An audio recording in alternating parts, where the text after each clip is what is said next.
Hello traders. तो चलिए कल के ट्रेडिंग सेशन के लिए बैंक निफ्टी के चार्ट को देख लेते हैं। पिछले दिन मार्केट ने कहीं ना कहीं एक रेंज बना ली, इसका ब्रेकआउट किया। 500 का 57,500 का जो राउंड नंबर है इसका भी ब्रेकआउट किया। यहाँ पे बायर्स आने की कोशिश करने लगे, उनको निकाला। उसके बाद मार्केट कहीं ना कहीं वन साइड मोमेंटम देके ऊपर गया। तो यहाँ पे कोई अच्छा बायर आया था ऐसा हम अज्यूम करते। इसके बाद मार्केट ने एक साइडवेज रेंज बना ली उस और नीचे ट्रेड करने लगा 57,500 का। एकदम काफ़ी स्ट्रॉन्ग सेलिंग देके नीचे आ गया मार्केट। तो ऐसे में ये बायर तो भाग गए होंगे, प्लस यहाँ पे सेलर आने की कोशिश कर रहे होंगे। इतना सेलिंग का अच्छा मोमेंटम दिखाने के बाद यहाँ पे 57,500 के नीचे फिर से रिटेलर सेलिंग करना चालू कर चुके होंगे ये पॉइंट पे। उसके बाद मार्केट कहीं ना कहीं ऊपर गया है। तो यहाँ पे अच्छा कोई स्ट्रॉन्ग बायर बैठा है यहाँ पे ये पोजीशन में। यहाँ पे कोई अच्छा बायर बैठा है। अगर हम फिर से मार्क करें तो यहाँ पे कोई अच्छा बायर बैठा है जो अच्छे प्रॉफिट में मार्केट को ऊपर लेके गया और मार्केट यहाँ पे कहीं ना कहीं क्लोज हो गया। अगर हम देखें तो बैंक निफ्टी कहीं ना कहीं अपने ऑल टाइम हाई के आसपास चल रहा है। तो मार्केट काफ़ी बुलिश हो चुका है। तो ऐसे में हमने पिछले 2-3 दिनों में 2-3 ट्रेडिंग सेशन में काफ़ी इसकी वजह से लॉस लिया, तो सेलिंग करने की वजह से। तो कहीं ना कहीं अभी हम अपना व्यू चेंज करने वाले हैं और हम अभी बुलिश थॉट प्रोसेस के साथ मार्केट में काम करने की कोशिश करेंगे। ऐसे में अगर गैप अप मिलता है तो साइकोलॉजिकल नंबर के नीचे गैप अप मिलता है या फिर ऊपर भी गैप अप मिलता है तो भी हम बाइंग ही करने वाले हैं। और यहाँ पे अगर हम फ्लैट पे देखें तो पिछले दिन मार्केट हल्का फुल्का नीचे आया और ऊपर गया, रिट्रेसमेंट देके ऊपर ही गया। तो ऐसे में ये कल भी ऐसा करेगा, इसके का बहुत कम चांसेस है। तो यहाँ पे हमारा कोई भी प्लान नहीं है बाइंग करने का। सेलिंग का तो मैं अभी कुछ हम कह नहीं सकते। और अगर गैप डाउन भी मिले हमको ये नंबर और ये सपोर्ट के आसपास कहीं यहाँ पे भी गैप डाउन मिले तो भी हम यहाँ पे बाइंग ही करने वाले हैं।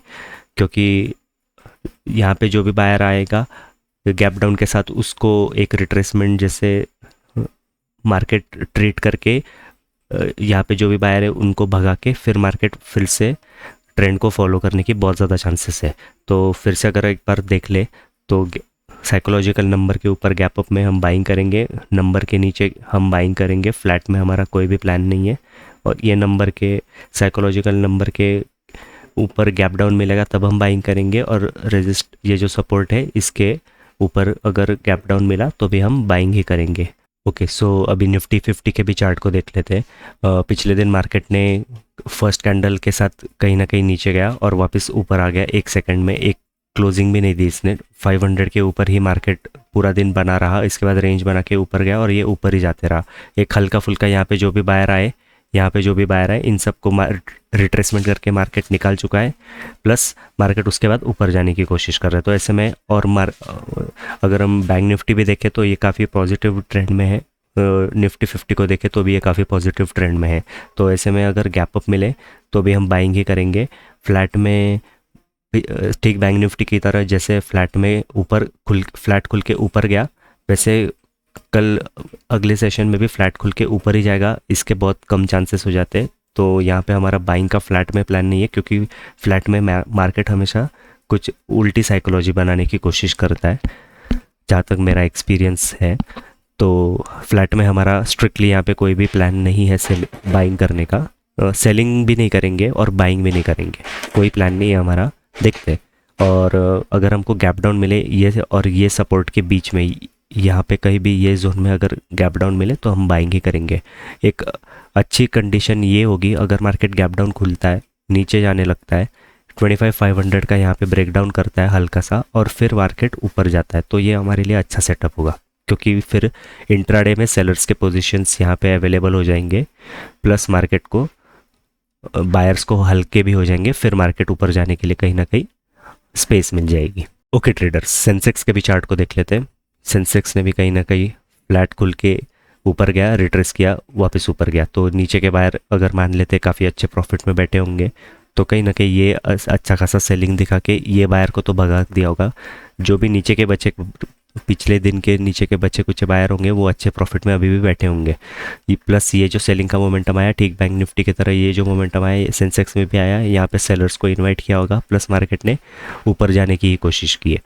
तो और मार्केट अगर हम अच्छे से देखें तो अगर यहाँ पे किसी ने सेलिंग की होगी, उसको अच्छा प्रॉफिट दिख तो रहा होगा, मार्केट ने उसका प्रॉफिट काफ़ी हद तक इरोड कर दिया और वापस थोड़ा सा मार्केट नीचे जाने की कोशिश कर रहा है, तो यहाँ पे सेलर होप में बैठा होगा कि उसने कहीं ना कहीं टॉप पकड़ लिया है, तो और मार्केट यहाँ से नीचे जाएगा, इसलिए वो यहाँ पे सेलर्स का पोजीशन होल्ड होगा कंपेयर टू बायर्स। तो ऐसे में बाकी दोनों इंडेक्स के एनालिसिस की तरह ठीक हमारा यही यहाँ पे भी ये सेलर को टारगेट करने का ही प्लान है। तो अगर ये रेजिस्टेंस के ऊपर गैप अप मिलता है, बाइंग करेंगे, क्योंकि फिर आसपास ये 84,500 का राउंड नंबर आ जाएगा।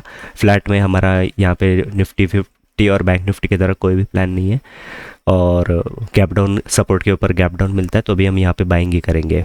सबसे अच्छा वही सेटअप होगा ठीक निफ्टी की तरह, पहले मार्केट नीचे आए, ये नंबर का ब्रेक डाउन करे, और ठीक जैसे निफ्टी में भी ब्रेक करेगा यहाँ 83,500 सेंसेक्स में और निफ्टी में 25,500, ये दोनों राउंड नंबर एक साथ या आगे पीछे थोड़ा सा ब्रेक होंगे एक ही टाइम पे, तो फिर हम अपनी बाइंग पोजीशन बनाने में ज़्यादा कंफर्टेबल होंगे, क्योंकि आसपास के बायर्स को मार्केट हल्का कर चुका होगा। यहाँ पे बायर्स बैठे हो सकते हैं, तो अगर मार्केट नीचे आने लगा गैप डाउन खुलने के बाद, तो हम समझेंगे कि ये बायर को भगाने के लिए मार्केट नीचे आया है, और फिर यहाँ पे सेलर्स भी एक्टिवेट होंगे, तो फिर मार्केट ऊपर जाने के लिए रेडी रहेगा।